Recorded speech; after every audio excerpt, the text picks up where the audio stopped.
오늘 우리에게 주시는 하나님의 말씀은 스가랴 2장 1절에서 13절까지 말씀입니다.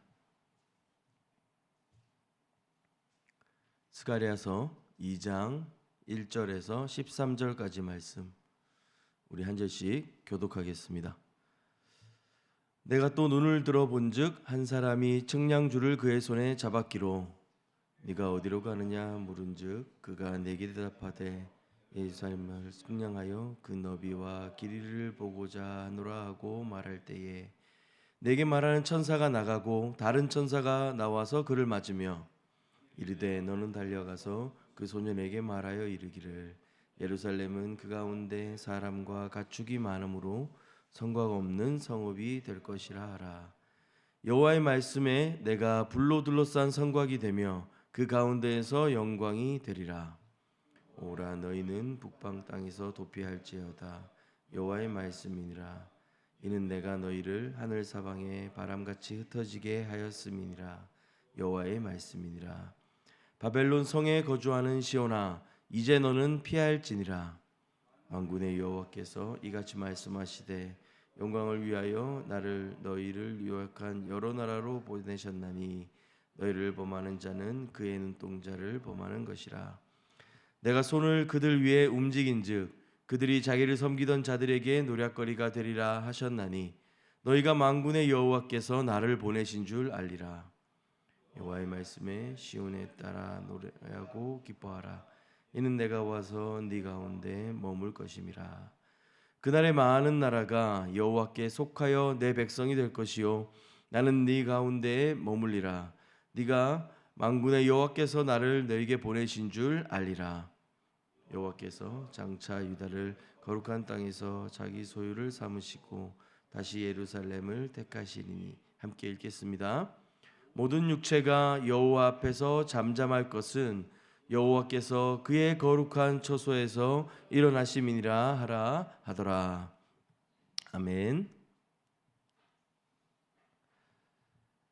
네, 스가랴 선지자는 이 성전 재건이라고 하는 막대한 과제 앞에서 좌절하고 또 낙심하고 있었던 포로기한 공동체들을 향해 하나님의 위로와 약속을 선포하고 있습니다.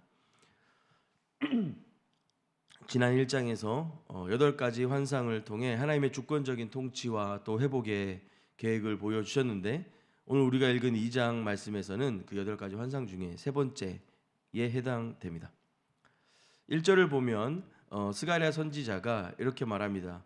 내가 또 눈을 들어 본즉 한 사람이 측량줄을 그의 손에 잡았기로 네가 어디로 가느냐 물은즉 그가 내게 대답하되 예루살렘을 측량하여 그 너비와 길이를 보고자 하노라 하고 말할 때에 라고 했습니다. 아마 당시 유대 공동체 안에 현실적인 어떤 기대들이 있었을 겁니다. 예루살렘은 주전 587년, 586년에 바벨론에 의해서 완전히 파괴됩니다. 돌무더기 위에 돌무더기 하나 남지 않은 상태로 성전 또한 노략당하고 박살난 상태, 그 땅은 폐허가 되었습니다. 성벽이 없는 취약한 도시가 되었습니다. 사방은 뚫려 있고요. 누구나 그 땅을 밟을 수 있습니다. 꽤 오랜 시간 그 땅을 떠나 있었던 이스라엘 백성들이 돌아와서 성전 재건도 더딘 상황에 그들을 보호할 수 있는 성벽이 하나 없다고 하는 것은 주님 위해서 수고하고 있는 그들의 노력조차도 때로는 사치처럼 보이게 만들었을지도 모르겠습니다. 여기서 측량하는 사람의 모습은 성벽을 다시 세워서 도시의 경계를 확정하고 안전을 확보하려는 사람들의 마음이 좀 담겨져 있는 것 같습니다. 상식적이고 현실적인 회복의 그림이었을 것입니다. 당시에 정치적이고 사회적이고 문화적이고 경제적이고 군사적인 이 모든 불안정 속에서 사람들이 가장 먼저 바라고 원했던 것은 아마 그들의 보호, 안전이 아니었을까 말입니다. 그러나 3절부터는 이 상식적인 기대의 전환들이 좀 일어납니다. 스가랴에게 말하던 천사 외에 또 다른 천사가 나타나서 2장 4절입니다. 이르되 너는 달려가서 측량하는 소년에게 말하여 이르기를 예루살렘은 그 가운데 사람과 가축이 많으므로. 그렇지 않습니다. 예루살렘은 포로 귀환기 속에 있었고 떠났던 사람들 중에 상당수는 돌아오지 않았습니다. 그리고 갇히고 기르고 뭔가 경제적으로 부흥을 이루기에는 시간도 부족했고 그들의 에너지도 부족했습니다. 그러나 천사는 그 소년에게 이렇게 말합니다. 예루살렘은 그 가운데 사람과 가축이 많음으로 성곽 없는 성읍이 될 것이라, 그렇게 전하라고 말합니다. 먼저 1절에서 도시의 경계를 정하려 했던 사람들의 마음과는 완전히 반대되는 말씀일 것입니다. 성벽이 없다는 것은 당시 사람들에게 불안과 어떤 취약함을 상징했지만 하나님은 오히려 그 성벽 없는 모습이 너희의 풍요와 번영의 결과, 그 모습이라고 말씀하십니다. 여전히 그 말씀을 듣고도 불안전합니다. 사람들은 성벽이 있어야 도시가 안전하다고 생각합니다. 눈에 보이는 경계이기도 하고 우리를 보호해 주기도 하기 때문에 그렇습니다. 그런데 하나님은 오히려 성벽 없는 예루살렘이 더 번영하고 풍족하다고 말씀하시는 것 같습니다. 겉으로 보기에는 저와 여러분의 시선에는 아무 보호도 없는 것처럼 보일지 모르겠지만 하나님이 직접 불로 둘러싼 성벽이 되어주시고 그 안에 영광으로 임재하시겠다고 약속하시기 때문에 그렇습니다. 5절 말씀입니다. 여호와의 말씀에 내가 불로 둘러싼 성곽이 되며 그 가운데에서 영광이 되리라. 스가랴서를 포함한 성경의 묵시문학들이 가진 특징 중에 하나인데요. 역전의 논리입니다. 사람들의 눈에는 연약해 보이지만 하나님 안에서는 완전한 상태, 안전한 상태라고 하는 것이죠. 그리고 이 환상은 우리가 먼저 묵상하였던 요한계시록 21장을 또 기억하게 합니다. 23절 25절에 보면 새 예루살렘에 대한 설명이 있는데요. 그 성은 해나 달의 비침이 쓸데없으니 이는 하나님의 영광이 비치고 어린 양이 그 등불이 되심이라. 새 예루살렘은 성벽이 있긴 하지만 그 성문은 항상 열려 있습니다. 왜냐하면 하나님께서 직접 그 백성들을 지키시기 때문에 그렇습니다. 이처럼 성경은 오늘 우리에게 하나님이 직접 보호하시고 돌보시는 백성, 그 예루살렘 귀한 공동체를 언급하시는 것 같습니다. 우리 눈에는 연약하고 불완전해 보이지만 하나님의 임재가 함께 하신다면 그야말로 성읍 없는 성벽으로서, 성읍 없는 도시로서, 그러나 그곳이 역설적으로 가장 견고한 안전지대임을 믿도록 주님 말씀하시는 것입니다. 다시 한번 읽어보면 2장 5절에 여호와의 말씀에 내가 불로 둘러싼 성곽이 되며 그 가운데에서 영광이 되리라. 아무 성벽이 보이지 않지만 주님이 우리에게 말씀하십니다. 내가 너희의 성곽이 되어 줄 것이고 내가 너희 가운데 함께 할 것이다 라고 말이죠. 히브리어 원문으로 읽으면 이 5절을 시작하는 어구를 바니 예흐헤라고 이렇게 써 있습니다. 이걸 번역하면, 직역하면 바로 내가 그것들이 될 것이다 라고 직역이 되는데 이 말씀은 사실 출애굽 당시에 모세에게 하나님의 이름인 야훼를 알려주시면서 쓰셨던 문장과 거의 흡사합니다. 출애굽한 그들을 향하여서 내가 너희와 함께 할 것이고 너희는 내 백성 될 것이고 내가 너희의 하나님 될 것이다 라고 말씀하셨던 그 주님께서 오늘 지금 동일하게 예루살렘의 영원한 성벽이 되어주시고 그 가운데 영광스러운 임재가 되시겠다고 선언하시는 것입니다. 인간의 측량줄 성벽이라고 하는 우리가 가질 수 있는 기대이나 인간적인 한계와는 전혀 대비되는 무한하시고 완전하신 하나님의 보호와 임재를 약속하시는 것입니다. 분위기가 좀 바뀌면서 6절 7절 말씀입니다. 오라 너희는 북방 땅에서 도피할지어다 여호와의 말씀이니라. 이는 내가 너희를 하늘 사방의 바람같이 흩어지게 하였음이라. 아마 그들이 이 바벨론으로 끌려갔던 그 모든 시간들, 열강들을 사용하셔서 이스라엘의 죄악을 심판하셨던 시간들을 말씀하시는 것 같습니다. 7절입니다. 바벨론 성에 거주하는 시온아 이제 너는 피할지니라. 이 재앙에 대한 어떤 슬픔을 나타내는 히브리어 호의를 사용하면서 우리의 시선을 좀 돌리고 있습니다. 긴급한 경고와 같습니다. 북방은 이스라엘 대적들이 쳐들어오는 전통적인 경로였고 하나님은 그들을 이스라엘을 흩으셨던 것처럼 이제는 다시 모으기를 원하십니다. 8절에 너희를 범하는 자는 그의 눈동자를 범하는 것이라. 하나님이 이방 나라들을 심판하시기 위해 사자들을 보내시는데요, 이스라엘 백성들을 향하여 하나님의 눈동자처럼 귀하고 소중한 존재라고 강조하시는 것입니다. 하나님께서 너희를 지키시겠다라고 하는 강력한 보호의 의지를 보여주는 것입니다. 열강들을 심판하시는 그 하나님, 이스라엘에게는 그 사건들이 구원의 사건이 될 것입니다.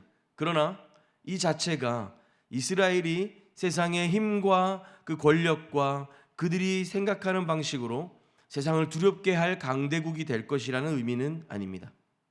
다만 이스라엘을 아무리 열강들이 넘보고 짓밟을지라도 그것이 소용없도록 여호와 하나님께서 그들을 지키실 것이라고 하는 약속입니다. 때로는 주변 나라들이 흥하기도 하고요, 쇠하기도 하고요, 이스라엘에게 복을 주기도 하고 벌을 주기도 하실 것입니다. 그러나 하나님이 그들의 성곽이 되시고 그들 안에 영광으로 함께 하실 것입니다. 그들의 영광이 되실 것입니다. 이제 곧 그 교만했던 열방들은 하나님께서 일어나 그 역사를 창조하실 때 잠잠하여 아무 말도 하지 못하게 될 것입니다. 그들의 소란한 목소리와 그 병거의 시끄러운 소리들은 잠재워지게 될 것입니다. 오늘 본문의 마지막 부분입니다. 10절은 앞선 어떤 경고의 본문들과는 대조적으로 시온에게 노래하고 기뻐하라, 이는 내가 와서 네 가운데 머물 것임이라 라고 말씀하십니다. 이 하나님의 임재는 단순한 도시의 안전을 넘어서 하나님이 우리 하나님 되실 것이라고 하는 것, 너희는 내 백성이 될 것이고 나는 너희 가운데 머물리라 하신 약속으로 11절에 연결되어집니다. 마지막 13절은 이 모든 약속의 결론이 됩니다. 모든 육체가 여호와 앞에서 잠잠할 것은 여호와께서 그의 거룩한 처소에서 일어나심이라. 창조주 하나님께서 역사를 새롭게 창조하시기 위해 행동을 개시하신다라는 의미입니다. 하나님께서 일하기 시작하실 때 인간의 모든 교만과 세상의 모든 힘은 잠잠해질 것입니다. 예루살렘은 성곽이 필요 없을 만큼 안전한 도시가 될 것입니다. 성읍이 없는 도시이나 그 어떤 대적도 감당치 못할 완전한 불성곽으로 돌보시며 번영하고 번성한 도시로 하나님께서 함께 하십니다. 주님이 친히 우리의 성벽 되어 주십니다. 포로에서 겨우 돌아왔지만 속히 그들의 안전과 보호가 보장되지 못하였고 속히 강대국이 되지 못한 데 대한 그들의 실망감들은 컸지만 하나님의 더딘 약속의 실행이 아니라 그들의 믿음을 향하여 주님은 다시 한번 격려하시며 내가 너희와 함께 하겠다라고 약속해 주십니다. 오늘 우리에게도 동일하게 주님께서 그 은혜의 말씀을 주십니다. 너희의 성벽이 무너져도 괜찮다. 내가 너희의 불성벽이 되어 줄 것이다. 우리가 우리 힘으로 쌓은 성벽은 언제든지 무너질 수 있지만 하나님이 친히 우리 성벽 되어 주시면 그 어떤 것도 우리를 해칠 수 없음을 믿습니다. 우리를 향한 그 하나님의 사랑이 눈동자와 같이 우리를 지키실 것이며 우리와 함께 하시며 우리 가운데 영광으로 임재하실 그 주님을 믿음으로 바라보았으면 좋겠습니다. 함께 기도하겠습니다. 사랑하는 주님, 우리 안에 깨어지고 무너진 삶의 성벽들을 다시 한번 주님 앞에 올려드립니다. 채워지지 않는 재정의 성벽들, 약해져 있는 건강의 성벽들, 흔들리는 어떤 관계들과 여러 가지 상황 속에 우리가 낙심되기도 하지만 우리의 측량줄, 우리의 계산이 아니라 우리의 삶의 한계를 넘어 하나님을 의지하며 우리와 함께 하시고 모든 육체를 잠잠케 하실 우리 주님을 믿음으로 바라보게 하여 주시옵소서. 우리의 삶을 우리의 보이는 것이 전부가 아니라 우리의 삶에 찾아오시고 우리 가운데 임재하시며 함께 하시는 주님을 바라보며 의지하는 하루 되게 하여 주시옵소서. 우리 모든 마음을 모아 예수님의 이름으로 기도합니다. 아멘. 두 가지 우리 기도할 텐데요. 먼저는 개인과 가정을 위해서 좀 기도하겠습니다. 측량줄로 삶의 한계를 재려는 우리의 어리석음을 회개하고 주님께서 친히 우리의 불성벽 되어주시고 우리 가운데 영광으로 임재하여 주시도록, 또한 우리 가정이 하나님의 보호와 임재 안에서 진정한 평안과 풍요와 번영을 누리게 하여 주시옵소서 기도했으면 좋겠습니다. 두 번째로 기도하실 때 교회 공동체와 또 우리 다음 세대들을 위해서 기도해 주시면 좋겠습니다. 우리 교회가 세상의 힘과 논리가 아닌 오직 주님의 임재와 능력만을 의지하는 공동체 되게 하여 주시옵소서. 성벽 없는 예루살렘의 번영을 약속하신 것처럼 모든 성도들이 주님 안에서 하나 되어 믿음과 사랑의 공동체를 이루고 또한 이 믿음의 전수를 우리 다음 세대 안에 풍성하게 이어갈 수 있도록 다음 세대 수련회들과 사역들이 이어지고 있는데 그들 안에 이 믿음과 사랑이 더욱 깊어지고 하나님의 그 크신 은혜 앞에 믿음의 증인들 될 수 있도록 중보해 주시면 좋겠습니다. 이 두 가지 기도 제목으로 기도하신 후에 개인의 기도로 더 깊이 나아가도록 하겠습니다.